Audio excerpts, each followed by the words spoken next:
Last year here at Milan Dragway, Pro Funny Car driver Don Prudhomme chute failed to deploy properly, sending his car into the runoff area. Don found himself assisting in the salvage operation. Prudhomme was back, however, for the finals, but was beaten by Kenny Bernstein.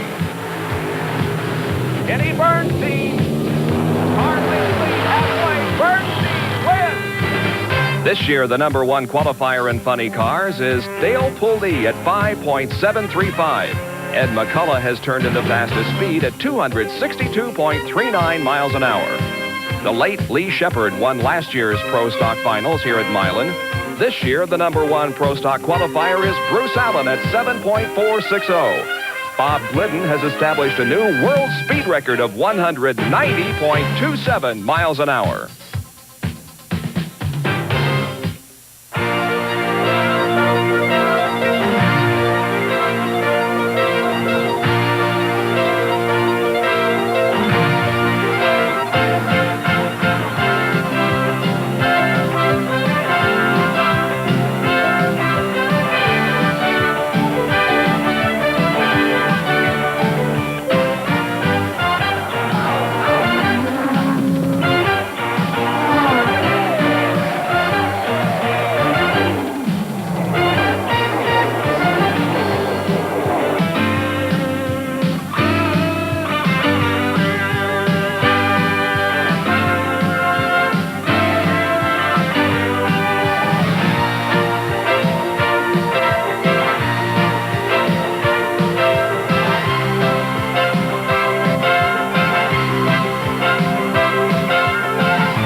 Welcome to the Motorcraft Northern Nationals, an IHRA drag race here in Milan, Michigan. I'm Bob Jenkins along with Larry Newber. Larry, it seems every time we do one of these races, we talk about speeds. The speeds continue to go up. Bob Glidden with a tremendous performance already. Absolutely, Bob. You know, a couple years ago, well, maybe 10 years ago, and I used to do a lot of public address, I used to sign off by saying, speed is for the speedways and the dragways. Well, I didn't know how much about the 1985 drag racing season I was going to be talking about. With Glidden's mark now, combining NHRA and IHRA, all 5 of the professional divisions have set brand new mile-per-hour speed records in 1985. A couple of weeks ago, Don Prudhomme made his funny car go 266 miles an hour, and it wasn't that long ago when pro stockers only went 170 and pro funny cars 240. Things have really changed. Let's talk about the favorites in today's activity. First, in the funny car division, probably Dale Pulley. He's won 2 in a row. He really has, and the interesting thing is this is a brand new car. He debuted it the last time that IHRA got together, an electric yellow color, very fast. He comes in here with a lot of confidence. And in pro stock, perhaps Bruce Allen. Absolutely. He's picked up the slack where the late Lee Shepard left off. He's had a second and a first, and here he goes again. Looks like he might be in line for another win. Our regular in the pit area again this week is Marty Reed. Let's go to him for his opening comments.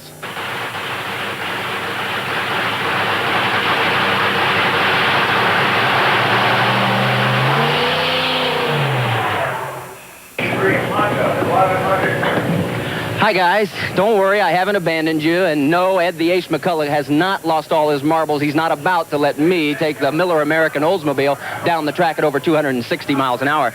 But what we are doing is essential to every drag race. It's called the warm-up. It's the last opportunity that the crew chiefs and the drivers get to check everything out, make sure nothing's leaking, make sure all the gauges register where they are supposed to, because the next time the body comes down on this 3,000 horsepower monster, it's for real. Marty, it's time to go. Ed, time to go? Yeah. I'm out of here and you're in. All right, Marty, we look forward to your reports throughout the afternoon. The Motorcraft Northern Nationals are being brought to you by Stroh's and Stroh Light, Fire Brewed for smoother taste, and by Drag Review, all you need to know about drag racing. Back with more from Milan, Michigan in just a moment. This is not the typical funny car vehicle that Kenny Bernstein would normally be driving, but the Budweiser King Ford Motorcraft Tempo is out of action because of a serious crash yesterday where things just exploded in the motor, and you had a hands full. Well, it was one of those unfortunate days, Marty, for the Budweiser King Motorcraft Tempo, but those things kind of come and go with racing. It's been a good season so far, and I guess it's our time to face a little adversity, but we did make the run. The car did throw the rods out, the connecting rods in the motor. Had a little bit of a fire going. At the same time, it hung an intake valve and exploded the supercharger on top. And yeah, it was a handful at the time, but all the safety equipment inside the car and everything worked, and we're put it back together. One thing I can guarantee you, that in racing it is a cyclical thing, and the Budweiser King will be back pounding the pavement and winning again. Do you want to try driving this thing? Yeah, I think this will be a lot safer since I got a nice Sunday afternoon drive, Marty. Whoa!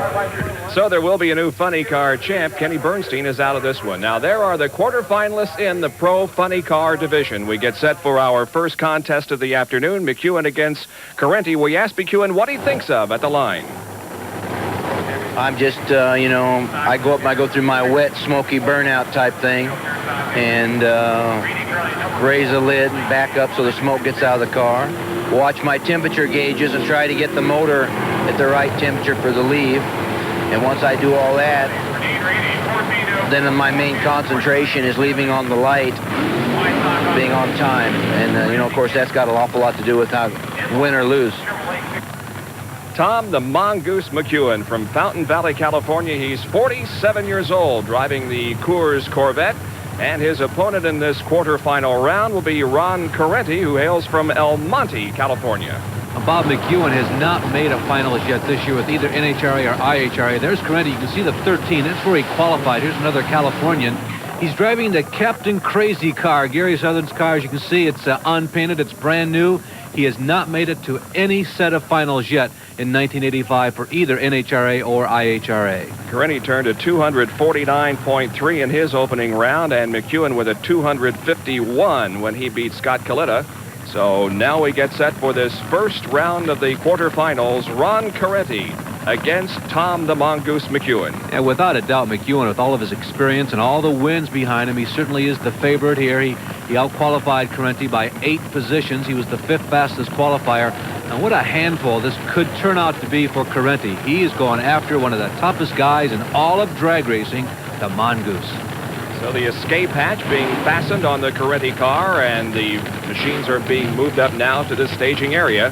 As we get set for this run, it is McEwen in the far lane and Carenti in the near lane. McEwen in the red car, a veteran of 31 drag racing seasons.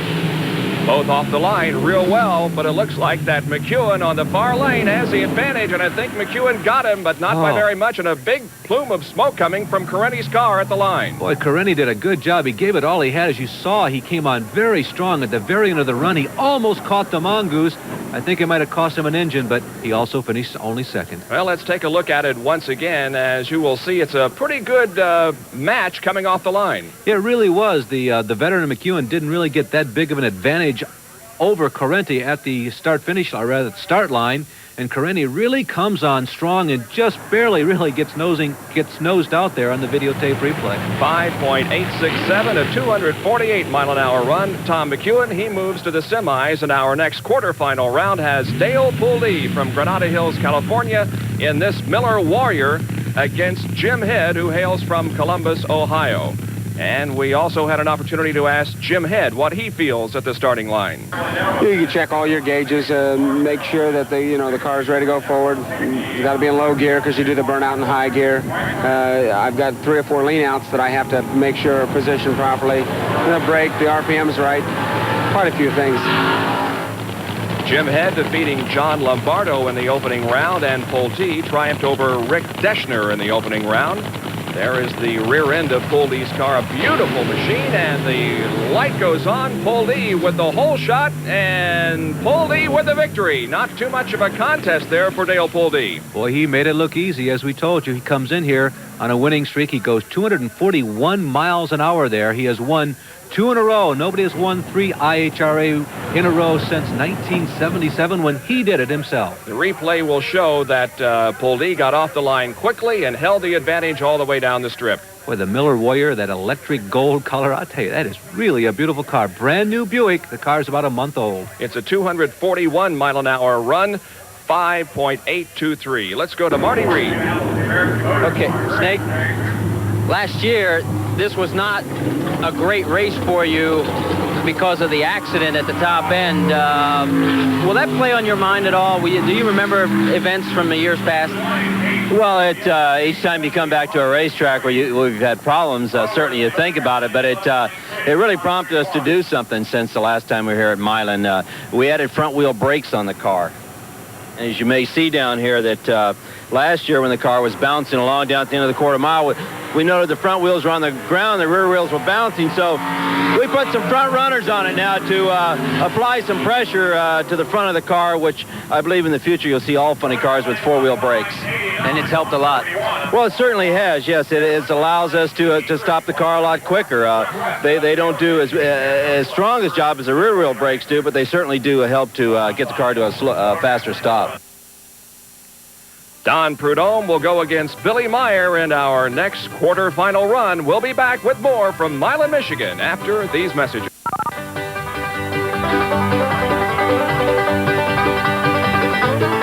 Join us for Speed Week every Thursday night at 7:30 Eastern Time for the latest in the world of motorsports, including drag racing. Speed Week, Thursday nights. To Marty Reed with special guests in the pit area. Well, millions of Americans and people around the world have seen the power that these hands possess, but this weekend here at Milan, Michigan, the power is not going to be in the boxing ring for Thomas Hearns, but it's going to be under the hood of Harold Martin's car. Yeah, I decided to get into the races with my partner here, Harold. Harold's been doing it now for quite a few years, and I just decided now to come in and try to give him a hand. Harold, does he know his mechanics very well? Surprisingly, real well. I've been surprised on many occasions of his abilities of hands-on experience. Have you ever had the desire to drive this piece? As a youngster, I always wanted to drive fast. I'm a fast driver, even off the track. So I decided to put it to use and get on the track and see what I really can do. Make a few bucks instead of spend a few with the police department. Oh, yeah, most definitely. All right, thank you, Marty. Good to see the Hitman here with us this afternoon. Billy Meyer is next to go in the quarterfinals against Don Prudhomme. Billy, of course, from Waco, Texas, is 30 years old in the 711 Chiefs Auto Parts Ford Mustang. And his opponent, Don Prudhomme from Granada Hills, California, 44 years of age. He's driving the Pepsi Wendy's Pontiac Trans Am. We ask him what he thinks about when he approaches the start line. If it's hitting on all 8 cylinders and it's performing well, the rest of it's almost a piece of cake, you know, to run the race. You know, I've been doing it so long, it just comes automatic to you. But the most important thing to me is the performance of the car, how the engine sounds, and etc. Don the Snake Prudhomme getting set to go against Billy Meyer here in the quarterfinals at Milan. You know, Bob, this has all the trappings of what could be a real classic matchup. The number 3 qualifier Prudhomme, the Snake, against Waco Willie. Billy Meyer, of course, has done well in NHRA racing, was the 1980 Pro Funny Car National IHRA champ. He was the 6th fastest qualifier this weekend here at Milan. He won 3 races in 1984, second in points to Mark Oswald. We talked about speeds earlier. Don Prudhomme was the first driver to break the 250 mile-an-hour barrier. In trouble. He breaks loose. No, he's coming back. He's going to win this, Bob. Well, unbelievable. The chute deployed on Don Prudhomme's car way early after Billy Meyer got off to a bad start, and Meyer, by golly, came back to win. Boy, it's overworked, but Yogi Berra once said it's never over till it's over, and I'll tell you, Meyer had all but given up, I'm sure, sitting in the cockpit. Watch him lose traction here. Shortly after leaving the line, looks like Prudhomme has everything all to his liking. Meyer, you see, smoking the tire right there. Prudhomme streaks away, then the chute prematurely pops open.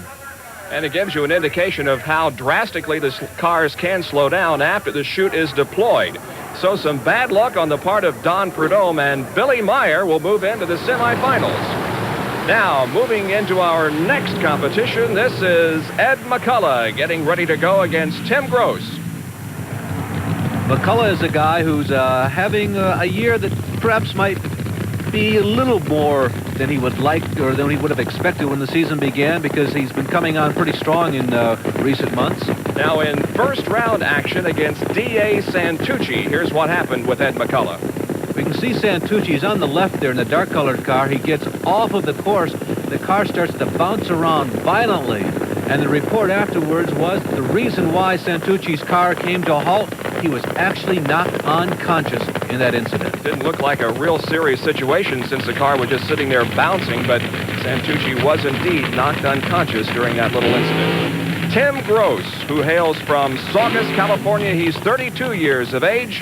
He is going up against Ed McCullough here in the quarterfinals. Gross has not been to a final round yet in 1985 in either IHRA or NHRA. Both his final round appearances in Pro Funny Cars has come here at the Milan Dragway. Oh, the blower explodes on McCullough's car, and Tim Gross is going to move into the